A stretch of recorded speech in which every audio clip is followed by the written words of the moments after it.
तो सीसीडी का दौर है। सीसीडी का दौर तो उनके लिए है जो मजलूम है। अच्छा, जालिम के लिए कोई नहीं है। ये कैसे हो सकता है? सीसीडी ने बहुत काम किया है। ये कौन है, कौन सी ताकत है इनके पास, या ये किस तरह के? अभी मेरे साथ थाने में चले, आप देखें जितने होंगे सारे मजलूम होंगे, जालिम तो कोई भी नहीं नज़र आएगा। जालिम जो होगा वो अपना रास्ता पहले सोच के रखा हुआ होता है, उसके पास पहले रास्ते होते हैं, उसने नए रास्ते बनाने नहीं होते। हम जैसे जिस तरह मजलूम है, हमें पता ही कोई नहीं, हम तो ज़िंदगी में हमारे बाप दादा नहीं गया आज तक थाने के चेहरी में, हमें पता ही कुछ नहीं है इनके होता क्या है। उनको सारा कुछ पता होता है, उनको पता है अबू ही ज़मानते, हमें नहीं पता, अब जाके हमें पता चला। अब आपका केस जो है वो किस स्टेज पे है? इन्वेस्टिगेशन जो है वो अब ये है कि अभी भी उनकी जो बुरी ज़मानतें थी वो कैंसिल हुई हुई, आज दूसरा दिन है, लेकिन पुलिस वाले फ़ोन ही नहीं उठाते। थाने में जाते हैं हम, रात को चलेंगे, रात को वाले, हाँ जी, रात को कहते हैं जी सुबह चलेंगे। आज मैं आपको भी मोबाइल दिखाऊं कितने फ़ोन किए हैं, तो आप देख लें, इसमें से एक भी कॉल रिसीव नहीं करते। ये देखें, हाँ, ये कम से कम 8-10 कॉलें तो आ रही हैं नज़र, बल्कि उससे ज़्यादा हैं।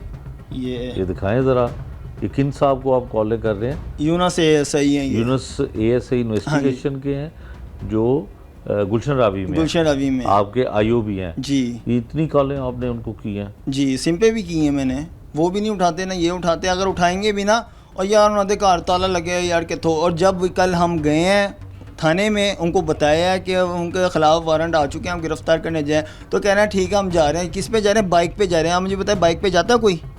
अकेले 2 बंदे जा रहे हैं, 2 मुलजिमों को पकड़ने। हाँ जी। अच्छा। और जब मैं वहाँ जाके देखता हूँ दुकान खुली हुई है, बैठे हुए वो लोग, जब मैं आके इनसे पूछता हूँ तो कह रहे हैं वो तो दुकान बंद ही है, कार ताले लगे हो तो सारे नशे हैं, सानू तो पता ही कुछ नहीं। तो आपसे इन्होंने कोई गाड़ी का नहीं मुतालबा किया कि गाड़ी दो, हम रेड करने जाते? कुछ भी नहीं किया, बस बाइक पे जा रहे हैं ये। आज भी सुबह से कह रहे हैं हम गाड़ी तैयार कर रहे हैं, जो अभी तक तैयार नहीं हुई इनकी।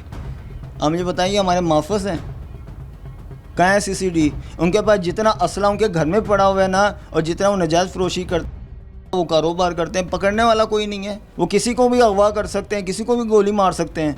मेरे घर में फायर करके गए हैं वो, साल पहले FIR करवाई हुई है, नाम मालूम में काटा, नाम नहीं लिखा उनका। ये कहाँ का कानून है? ये जंगल का कानून चल रहा है हमारे यहाँ। मरियम नवाज जो उनसे है सबको इंसाफ देती है, तो यहाँ इंसाफ देना तो पता चले। जब आप देखें किसी एक शख्स के पास असला हो, चलाता हो, तो उस पर CCD या कोई कानून कोई भी नहीं हरकत करेगा। किसी से आप ज़बरदस्ती 3 पेपरों पे साइन करा सकते हैं, आप तवान मान सकते हैं, किसी का जेवर उतार सकते हैं किसी के बगैर इजाज़त के, कोई कानून नहीं है। पुलिस वाले कहते हैं जी 3 साइन करवा लिए, तो उसमें कुछ नहीं होता जब वो मिसयूज़ करेंगे ना, जबकि जब देखेंगे ये कहाँ का कानून है। वो कल को मुझे मार के गोली उसमें सुसाइड लिख दे तो कौन पूछेगा उसको? अगवा बर तवान सब पाकिस्तान में फिर आम हो जाना चाहिए।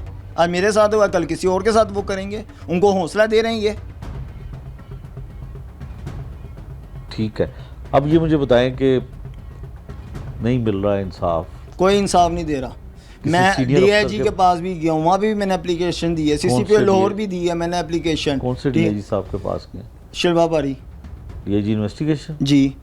फिर भी कुछ नहीं हुआ? कुछ भी नहीं हुआ। मासिम मार्को के SP साहब के पास है, SP साहब को हमने बातचीत की है, उन्होंने कहा ठीक है जी आपका काम हो जाएगा। ये अभी भी बैठे हुए इंतज़ार में, 2 महीने होने को आ गए हैं, अभी तक हमें इंसाफ ही नहीं मिल रहा।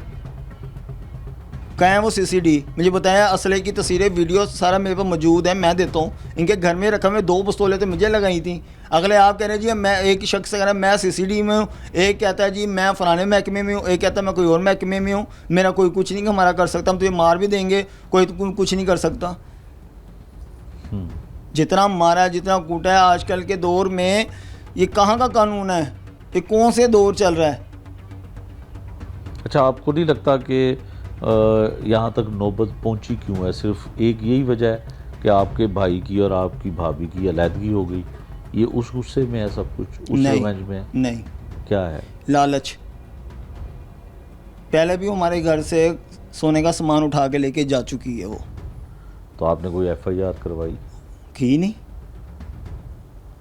सांदे थाने में लेके गए, एप्लीकेशन लिख के गए हैं ना कि जी आपका फैमिली मैटर है, वो आप जो उनसे ना अदालत से रुजू करें। हमने कहा हमारा सोने का सामान उठा के लेके गए हैं, मेरे पास प्रूफ है, कुछ छोटी सी वीडियो बनी हुई है बकाया, आप उनको पकड़ेंगे तो वो होगा ना, जब लड़की घर से जा रही है वो ताले तोड़ के लेके गई है तो कहते हैं जी नहीं जी आप अदालत में जाएं। आपके घर पे फायरिंग कौन करता है? इसका वही लड़का जिसने मुझसे जेवर उतारा था, वो और उसका भाई छोटा घर लड़की पे का। फायरिंग हुई? हाँ जी FIR हुई? हुई, नाम मालूम पे की उन्होंने, नाम नहीं लिखे। अच्छा, आपको नहीं ये पता था? मुझे पता था, जब फायरिंग हुई है मैं शॉप पे था, ठीक है। जब मैं शॉप से आया हूँ तो मुझे पता चला, मेरी वालदा ने 15 पे फ़ोन किया, मेरी वालदा ने ही एप्लीकेशन दी खुद ही, ठीक है ना। लेकिन उसकी कार्रवाई करने के लिए मैं वालदा के साथ एक दफ़ा गया हूँ, लेकिन उन्होंने ऐसा कह दिया जी वो ये हो गया। FIR तो का तो ये होता है कि अगर आपके घर पे किसी ने फायरिंग की है तो नामालूम के ख़िलाफ़ हो गई तो आप ततीमे बयान में सप्लीमेंट स्टेटमेंट में आप उनको नामजद कर सकते थे, आपने किया? हम गए वहाँ, उन्होंने किया ही नहीं, मेरी वालदा जाती रही हैं। वो तो बोलते मेरी वालदा से ऐसे थे कि मैं कह रहा हूँ कि आप परचून वाला फिर भी इंसान जो उनसे ना, इंसान को देख के अच्छे तरीके से अच्छे लहजे से बात करेगा। सांदे थाने में आप जाके उनका रवैया तो चेक करें, उनका बीबियों के साथ क्या रवैया है बात करने का, लेडीज़ से। अच्छा, कुछ कहना चाहते हैं? मैं यही कहना चाहता हूँ, मुझे मरियम नवाज़ से ना सिर्फ इंसाफ की ज़रूरत है, मैं और किसी को नहीं जानता। लिहाजा ये है, मैं बड़े इदारों में गया हूँ, मुझे कहीं से इंसाफ नहीं मिला। मुझे सिर्फ मरियम नवाज़ से ही है इंसाफ चाहिए, मुझे किसी से कोई वो गरज नहीं, मुझे सिर्फ मरियम नवाज़ से है कि मुझे इंसाफ चाहिए और CCD जो उनसे ना इस केस को देखे मेरे।